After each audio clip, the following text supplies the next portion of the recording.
Veer प्रताप Singh.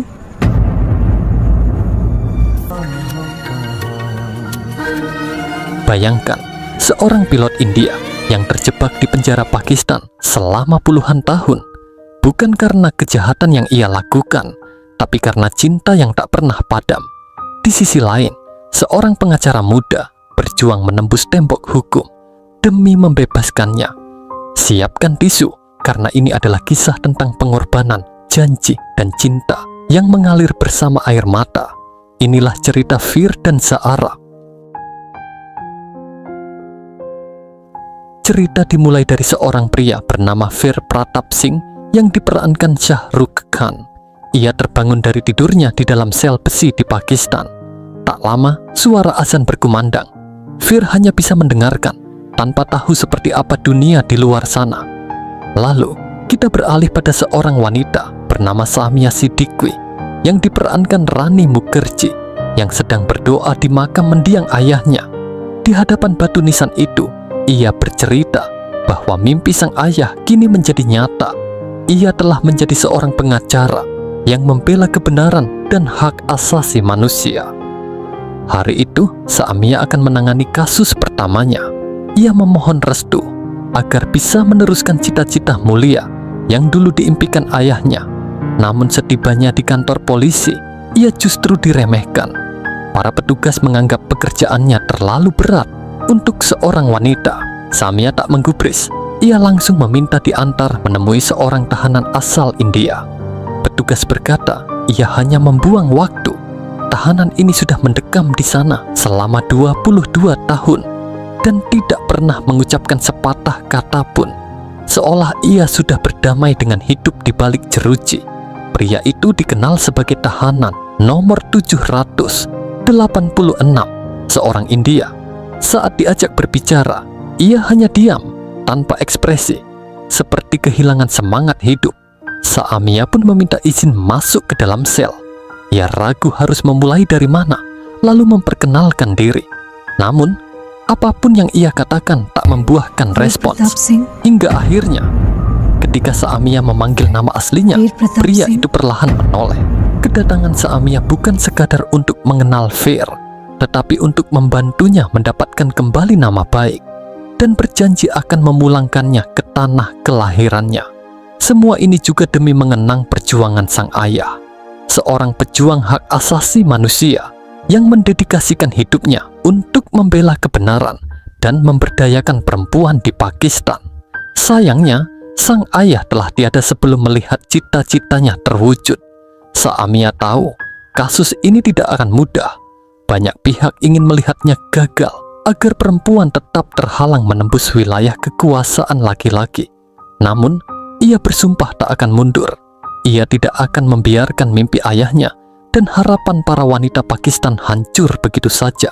Satu-satunya yang ia harapkan adalah Veer mau berbicara, walau hanya satu kata. Namun meski Samia sudah berusaha dengan kata-kata, bahkan sampai menitikkan air mata, Veer tetap bungkam. Hingga pada suatu saat, suara jet tempur melintas di langit.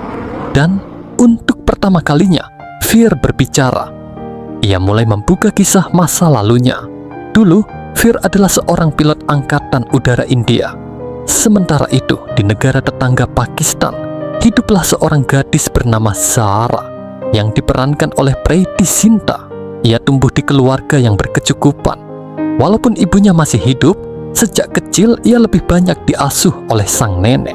Suatu hari, seorang dokter datang membawa kabar buruk. Kondisi nenek Zaara semakin parah. Ibu Zaara meminta agar kabar ini dirahasiakan dan jangan sampai putrinya mengetahui. Namun, tak lama kemudian, Zaara pulang dan tanpa sengaja mendengar percakapan itu. Zaara mendekati ranjang sang nenek. Dengan suara lemah, sang nenek mulai bercerita. Dulu, ia berasal dari India. Sejak berusia 16 tahun, ia sudah menjadi yatim piatu. Ia dibawa oleh suaminya ke Pakistan, menikah dan hidup bahagia di sana. Namun, meski telah lama tinggal di negeri itu, hatinya tetap merasa sebagai orang India. Sang nenek lalu menyampaikan satu permintaan terakhir. Jika ia meninggal nanti, abu jenazahnya harus ditaburkan di tanah kelahirannya. India. Mendengar permintaan itu, Zara menolak. Ia yakin sang nenek masih bisa sembuh. Namun, saat berbalik, ia tertegun. Sang nenek telah mengembuskan napas terakhirnya. Kembali ke cerita di dalam sel, Fir melanjutkan kisahnya tentang awal pertemuannya dengan seorang gadis. Saat itu, terjadi kecelakaan di mana sebuah bus terperosok ke jurang. Beruntung, tak ada korban jiwa. Tugas Fir adalah mengevakuasi penumpang terakhir, dan gadis itu adalah Zahra. Untuk pertama kalinya, tatapan mereka bertemu. Namun momen itu seketika buyar ketika tas bawaan Zahra terjatuh.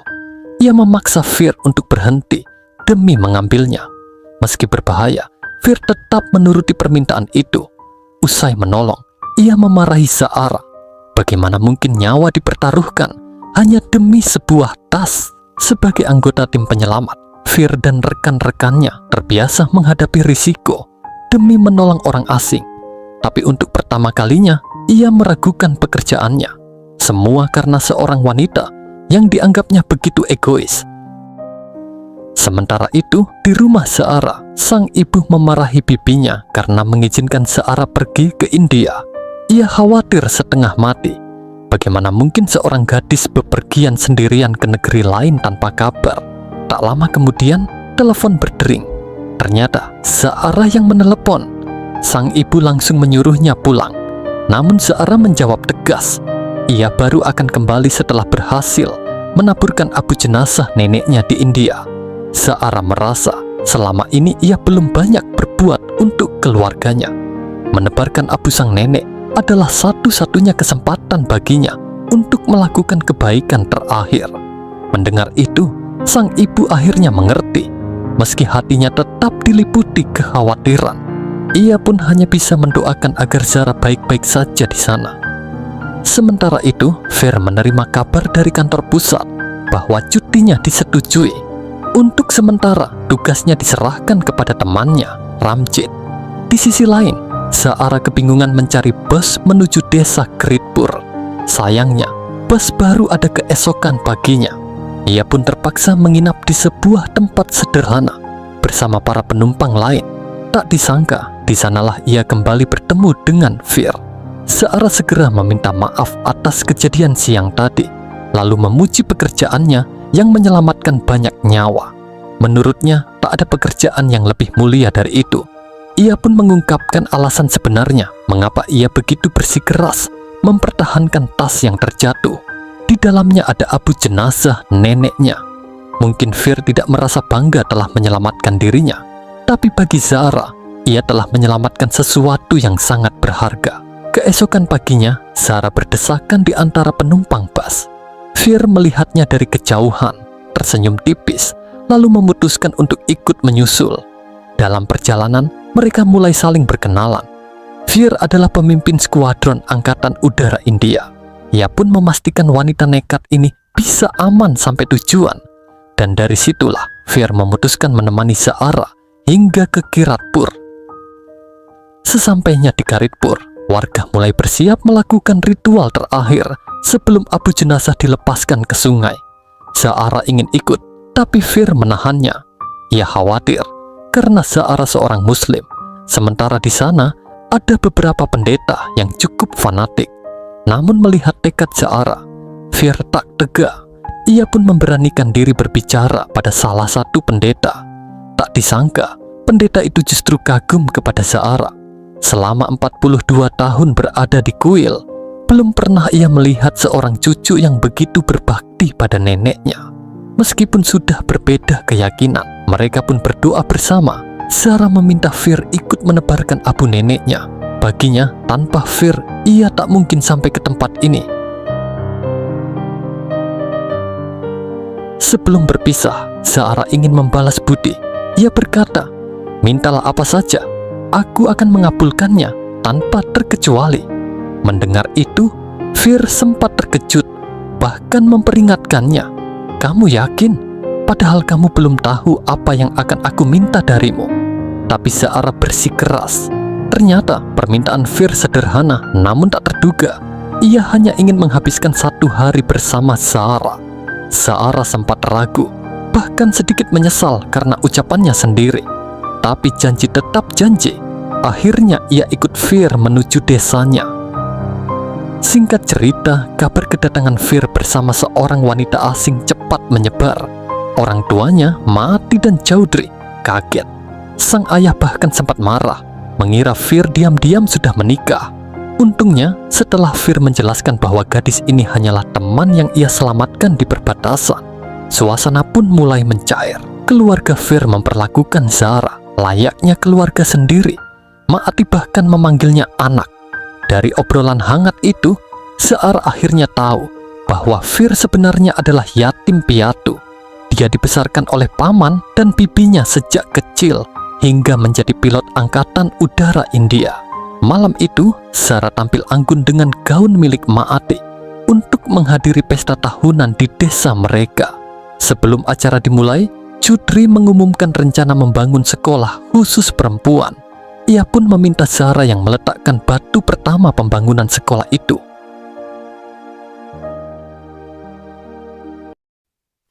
Keesokan paginya, Fir melihat Chaudhry duduk termenung. Sang paman mengaku bangga dengan apa yang telah ia bangun. Tapi setelah bertemu Zahra, ia sadar masih banyak yang bisa diperjuangkan. Ia berharap kelak Fir dan Zahra bersama-sama melanjutkan perjuangannya. Fir hanya terdiam. Baginya, itu mustahil. Zahra adalah orang Pakistan, sedangkan ia orang India. Namun Chaudhry tersenyum. Mau orang Cina atau Afrika sekalipun, di mata Tuhan semua sama. Ia memberi perumpamaan. Bila dua orang naik sepeda, penumpang di belakang akan berpegang erat pada pengemudinya. Artinya, jika Zahra mencintai Fir, tidak ada yang mustahil. Hari kepulangan Zahra pun tiba.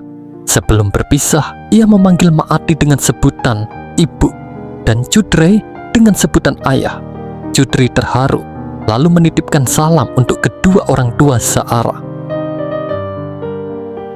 Di perjalanan, kaki Zahra terkilir saat melewati jembatan kecil.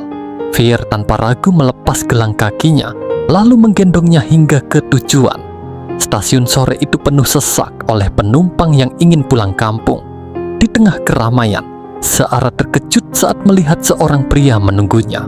Nama pria itu Raza, yang tidak lain adalah tunangannya. Dia diutus ayahnya untuk menjemput. Dengan sedikit canggung, Zahra pun memperkenalkannya pada Fir. Bagi Fir, kabar itu terasa seperti hantaman telak. Zahra menyadari kesalahannya. Ia terlalu larut dalam kebahagiaan selama di desa hingga lupa memberitahu siapa sebenarnya Raza. Fir menatapnya. "Kau telah membuat kesalahan besar," ucapnya pelan tapi tajam. "Selama ini aku membangun keyakinan, dan hari ini kau menghancurkannya. Padahal aku berniat mengungkapkan perasaanku, mengajakmu menikah, dan bersama membangun desa seperti yang diimpikan pamanku." Ia terdiam sejenak, lalu menambahkan, "Jika suatu hari kau butuh seorang sahabat, ingatlah, aku akan melintasi perbatasan negara dan memberikan seluruh hidupku untukmu." Raza menghampiri Fir. Nada suaranya dingin ketika berkata, ia sudah mendengar kabar bahwa Fir jatuh cinta pada Zahra. "Beraninya kau mengungkapkan perasaan pada tunanganku?" ancamnya. Dengan tenang, "Cintaku tak berarti apa-apa di mata Zahra. Kaulah yang pantas untuknya. Aku hanya berharap, namun kau memberinya kebahagiaan, senyuman, dan bukan kesedihan." Kalimat itu justru membuat Raza semakin tersinggung. Ia tak tahu apakah itu pujian tulus atau sindiran halus. Mereka pun akhirnya berpisah. Fir masih menggenggam gelang kaki milik Zahra, menyimpannya erat, seakan menyimpan seluruh kenangan mereka.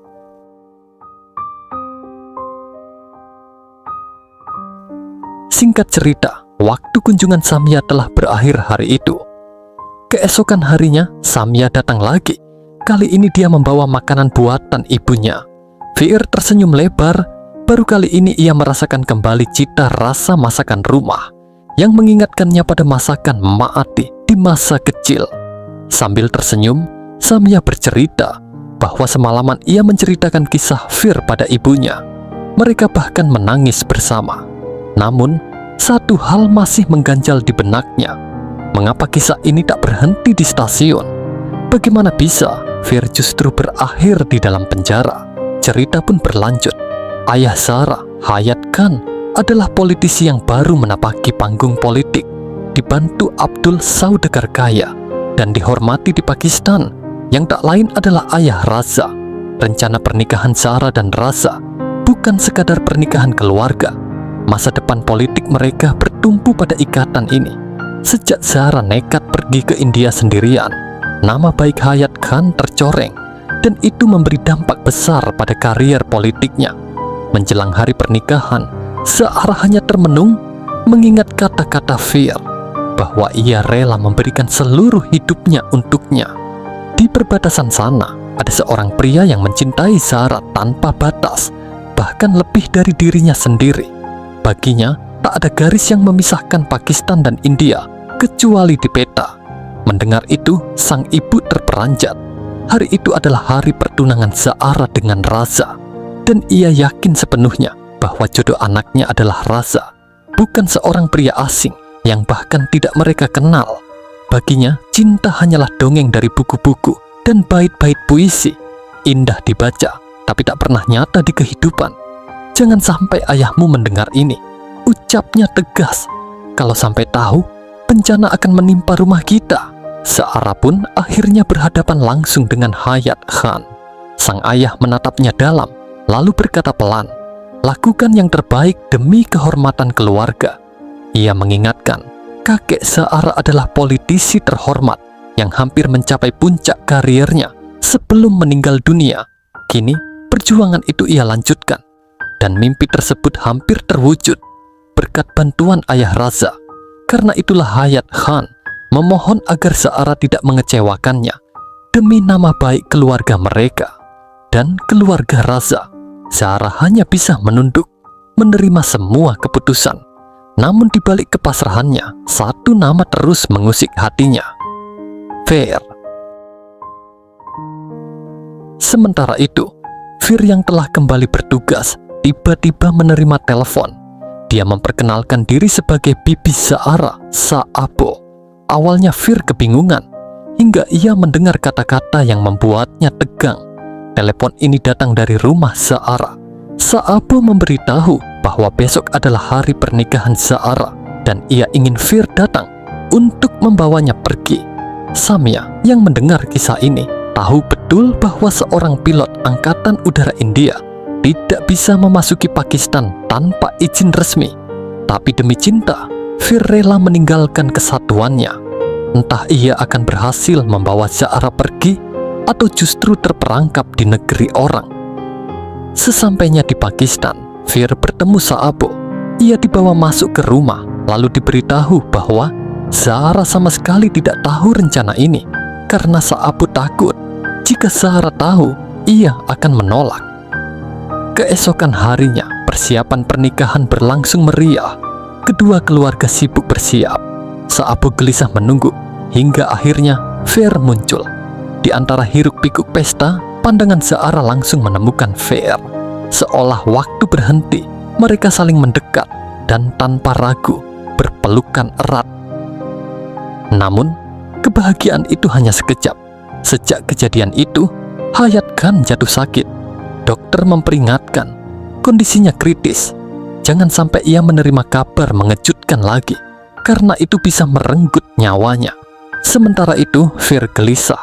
Ia sadar semua kekacauan ini bermula dari dirinya. Dialah alasan ayah Sarah terpukul, dan ia tahu ia harus melakukan sesuatu. Tiba-tiba terdengar ketukan di pintu. Saat dibuka, ternyata yang datang adalah ibu Sarah. Ia sudah mengetahui keberadaan Fir di sana. Dengan wajah yang memendam luka batin, sang ibu menyampaikan bahwa ia merasa telah kehilangan hak atas anaknya.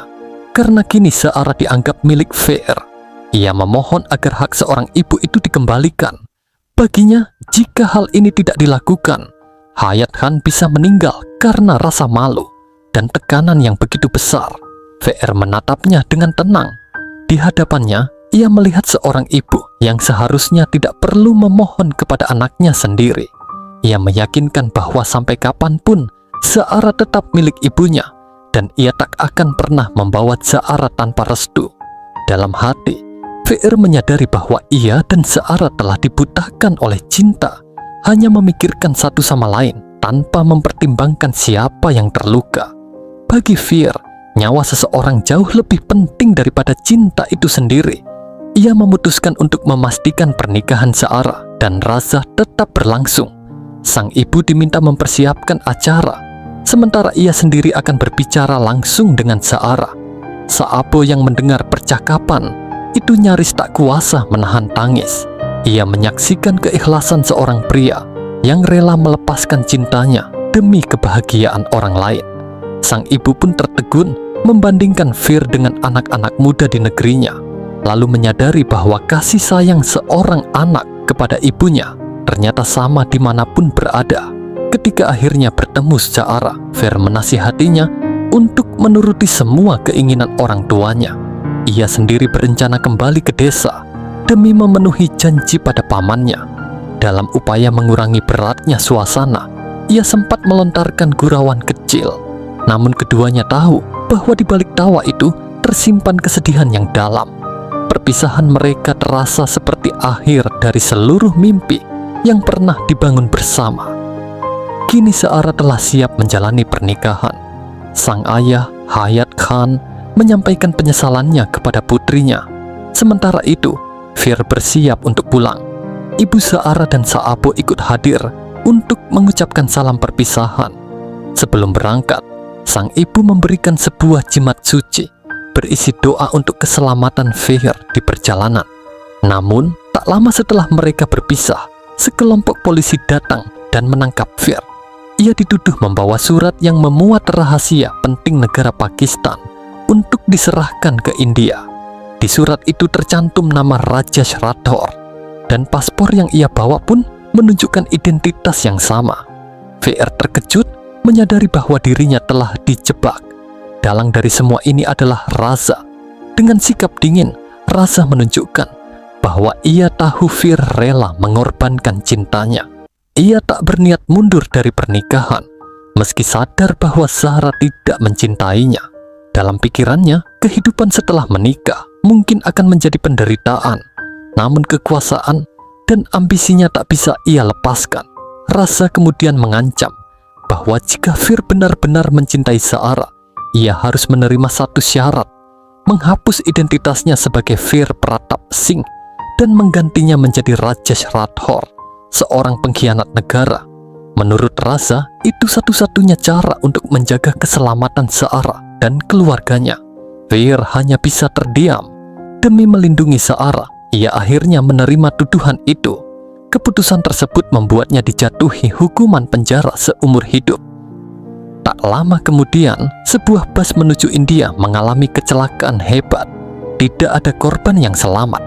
Nama Fir tercatat di daftar penumpang, sehingga semua orang percaya bahwa ia telah meninggal. Anehnya, kabar itu justru memberi rasa lega pada Fir. Berita kematiannya memastikan bahwa Zahra dan Channi dapat melanjutkan hidup dengan tenang, tanpa bayang-bayang masa lalunya. Sejak hari itu, nama Fir Pratap Singh lenyap dari catatan resmi, baik di India maupun Pakistan. Yang tersisa hanyalah identitas barunya sebagai tahanan nomor 786. Mendengar kisah ini, Saamia merasa bahwa negara Pakistan telah mengambil 22 tahun dari hidup Fir.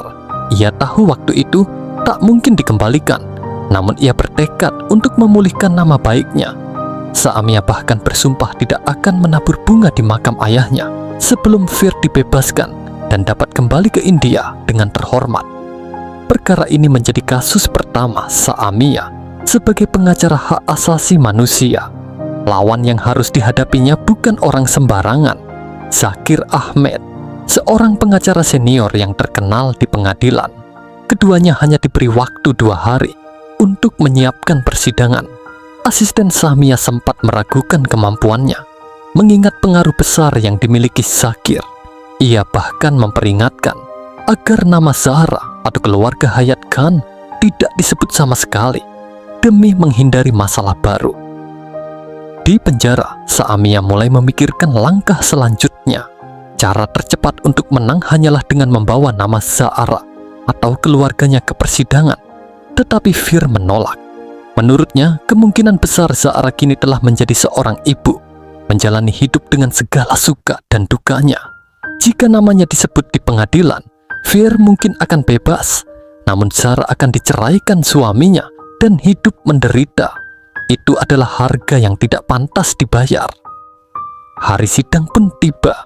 Saamiyah datang sendiri dengan sedikit rasa gugup. Persidangan dibuka dengan pernyataan penuntut.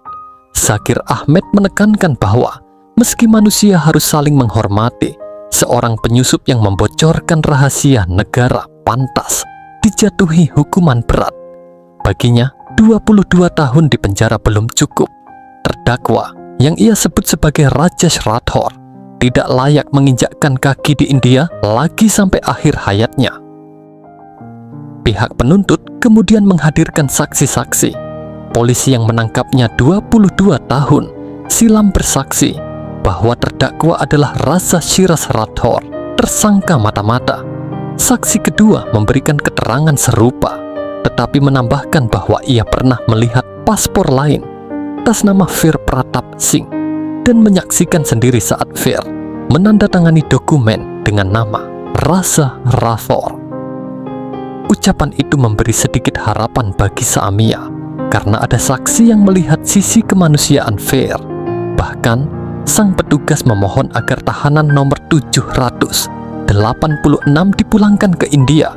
Namun Zakir Ahmed langsung memotong, menyindir bahwa seorang polisi seharusnya lebih mencintai negaranya daripada membela musuh negara. Saksi itu terdiam, begitu pula Saamiyah. Hari itu ia sadar belum banyak yang bisa dilakukan. Sidang pun ditunda hingga minggu depan. Tanpa menunda waktu, Saamiyah menyeberang ke India. Ia mencari rumah keluarga Chudri dan Maati. Namun seorang warga memberitahu bahwa mereka telah meninggal. Rumah itu kini menjadi panti asuhan yang ramai oleh tawa anak-anak. Saat kebingungan, ia mendengar seseorang memanggil nama Zahra. Seorang wanita berlari mengejar anak kecil, dan Saamiyah tertegun. Itu adalah Zahra, sosok yang selama ini hanya ia dengar dari cerita Fir. Di dalam rumah mereka berbincang. Zahra menceritakan bahwa setelah mendengar kabar kematian Fir dalam kecelakaan bus, ia membatalkan pernikahannya. Calon suaminya memilih tinggal di luar negeri. Ayahnya Hayat Khan meninggalkan dunia politik, lalu meninggal 2 tahun kemudian. Disusul ibunya. Zahra memutuskan pindah ke India bersama Sapu untuk memenuhi janji membangun desa. Sayangnya, kedua orang tua Fir juga telah tiada. Mendengar kisah itu, hati Saamiyah terguncang. Ada seorang wanita yang mengorbankan seluruh hidupnya demi seorang pria, dan seorang pria yang menjaga kehormatan wanita itu selama 22 tahun. Sebelum berpisah, Zahra memberikan gelang warisan ibunya kepada Saamiyah. Saat itulah Saamiyah bercerita tentang jimat pemberian ibu Zahra di terminal bus 22 tahun lalu. Jimat yang telah menjadi pelindung Fir di penjara Pakistan. Sidang lanjutan dimulai. Hakim mulai menunjukkan rasa kesal karena pembela belum hadir. Namun di tengah ketegangan, pintu ruang sidang terbuka. Saamiyah muncul dengan Zahra yang berjalan di belakangnya.